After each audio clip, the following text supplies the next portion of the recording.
Philippe Bazin, bonjour. Bonjour. Alors, dites-moi tout, votre tout premier CDI, c'était en quelle année? C'était quelle boîte? J'ai été sur votre LinkedIn, je n'ai rien vu, donc dites-moi tout.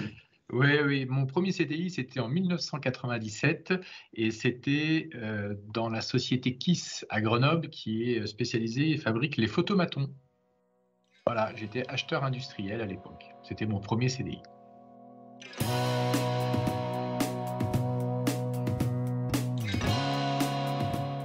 Bonjour à tous et bienvenue au Talk Décideur du Figaro en visio avec aujourd'hui sur mon écran et par conséquent aussi sur le vôtre, en tout cas je l'espère, Philippe Bazin, fondateur de Mon CDI dont l'ambition est de trouver, vous l'avez compris, un CDI pour tous, ce qui n'est pas une mince affaire si on prend le pouls du CDI aujourd'hui en France. Philippe Bazin, qu'est-ce qu'on peut dire?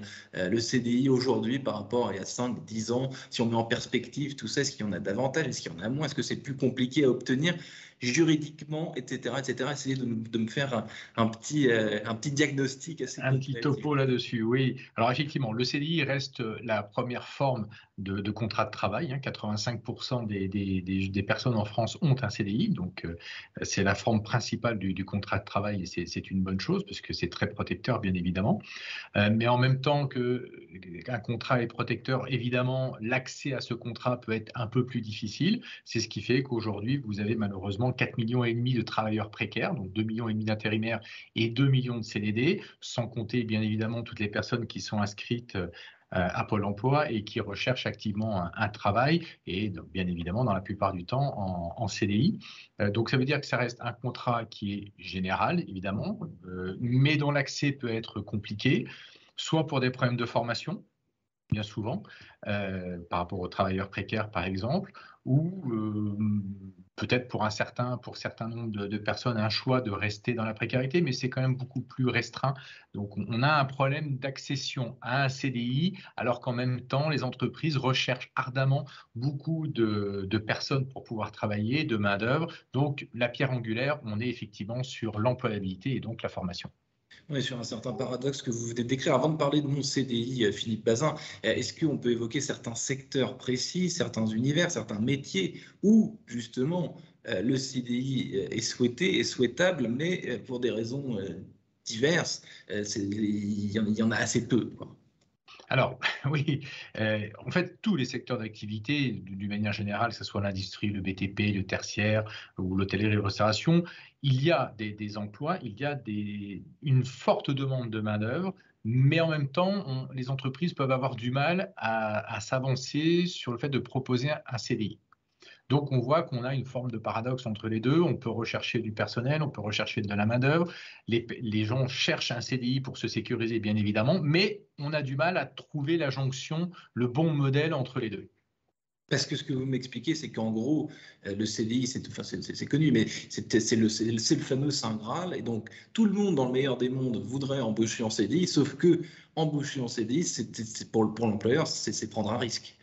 Alors, effectivement, c'est prendre un risque.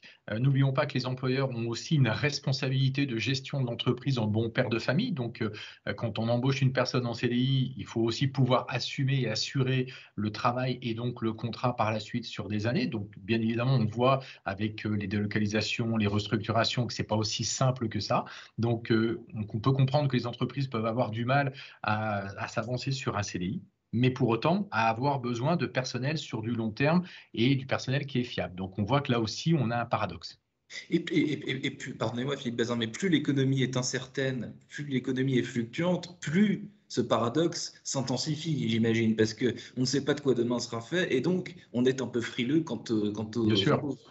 Oui, oui, on n'a pas parlé du manque de prévisibilité commerciale, d'activité au long terme. Donc forcément, plus l'activité économique avec la conjoncture que l'on traverse actuellement continue entre le Covid, les guerres et autres, forcément, plus les entreprises vont avoir du mal à se dire est-ce qu'on peut se projeter sur 2 ans, 5 ans, 10 ans et donc embaucher des personnes en CDI. C'est là où il manque effectivement un maillon. Voilà.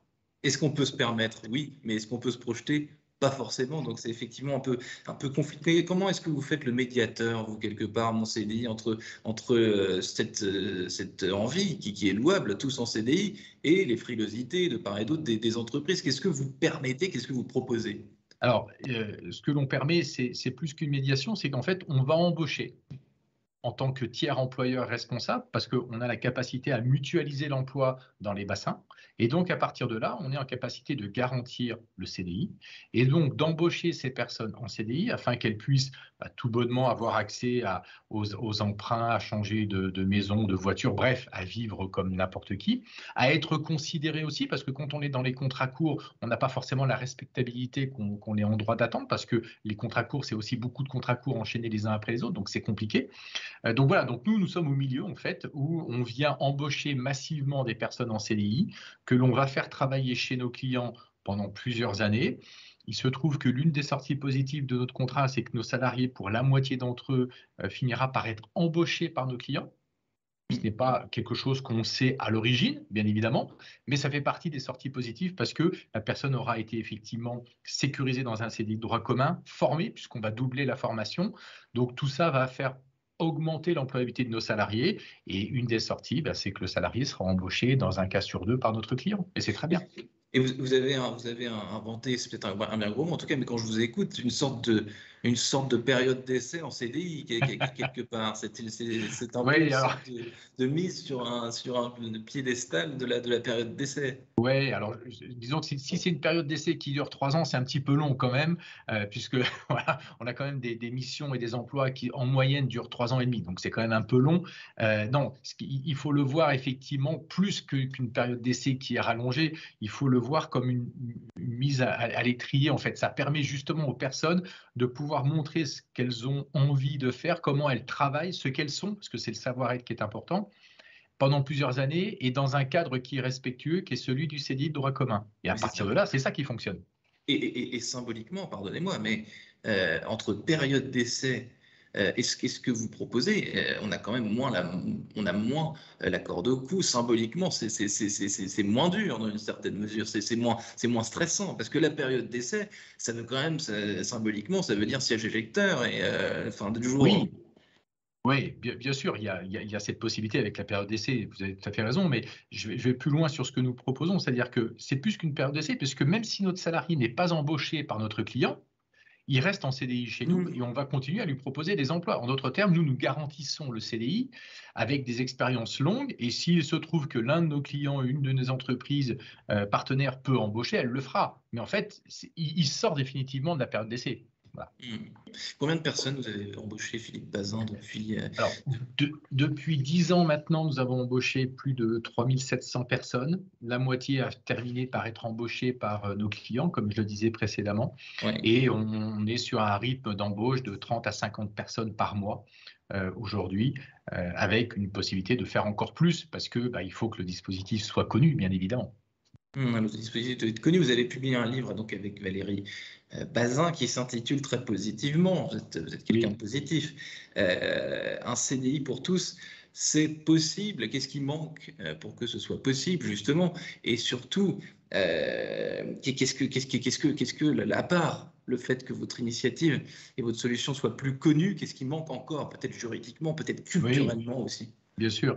Alors, la première chose, effectivement, il faut que ce dispositif soit connu du plus grand nombre, à la fois de la part des entreprises, du côté des entreprises, mais aussi du côté des salariés, des candidats, des intérimaires, des CDD, des demandeurs d'emploi. Il faut que ce dispositif soit connu. C'est pour ça qu'on a créé une plateforme qui s'appelle moncdi.fr où tout à chacun peut s'inscrire pour avoir un CDI. C'est assez innovant de ce côté-là.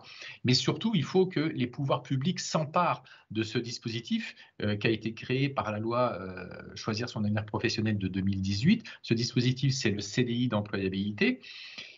C'est du travail à temps partagé, mais dans une mouture un petit peu particulière qui permet de sécuriser cette forme de mise à disposition d'un point de vue juridique pour les entreprises, c'est-à-dire qu'elles savent qu'elles sont sécurisées dans le temps, donc elles n'ont pas de problème de requalification éventuelle, mais surtout, ça permet aussi aux salariés d'être sécurisés dans un CDI et d'être formés. Voilà, le CDI d'employabilité, c'est la conjugaison des deux, où on arrive à réconcilier l'économique et le social, et c'est ça qui doit être pérennisé. Il l'a été une première fois, ça l'a été une première fois dans le premier mandat. Il faudrait que maintenant que ce le soit définitivement, rapidement, et je salue Nicole Notat aujourd'hui qui s'investit énormément à nos côtés depuis plus d'un an et demi maintenant pour ce dispositif, parce que c'est vraiment la quintessence de ce qui se fait de mieux en attendant éventuellement le CDI de l'entreprise utilisatrice. Si ce CDI est un Graal, si c'est un choix, pourquoi pas, mais en attendant, il faut bien s'occuper des 4,5 millions de salariés précaires. Et la solution, elle est là. Si le gouvernement, effectivement, comme il l'a annoncé, veut passer de 7% à 5% de chômage en réduisant fortement la précarité, le CDI d'employabilité, c'est l'outil principal pour ça. Philippe Bazin, le temps tourne rapidement. Dernière question. Oui. Il y a tout un autre, tout rien à voir.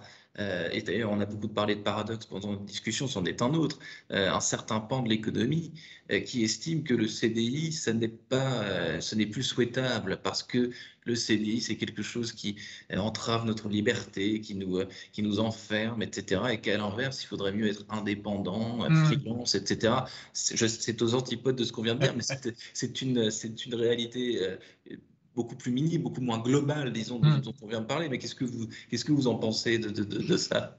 Alors, ça fait tout simplement partie des choix qui doivent être proposés à tout à chacun. C'est-à-dire que s'il y a des personnes qui se sentent en capacité d'être indépendantes, c'est pas un vain mot, être indépendant, c'est être en capacité d'aller chercher son travail soi-même, d'aller négocier ses tarifs, et ainsi de suite, et ainsi de suite.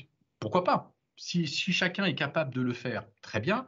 Je doute que ce soit le cas quand vous êtes opérateur sur une ligne de production, cariste, manutentionnaire.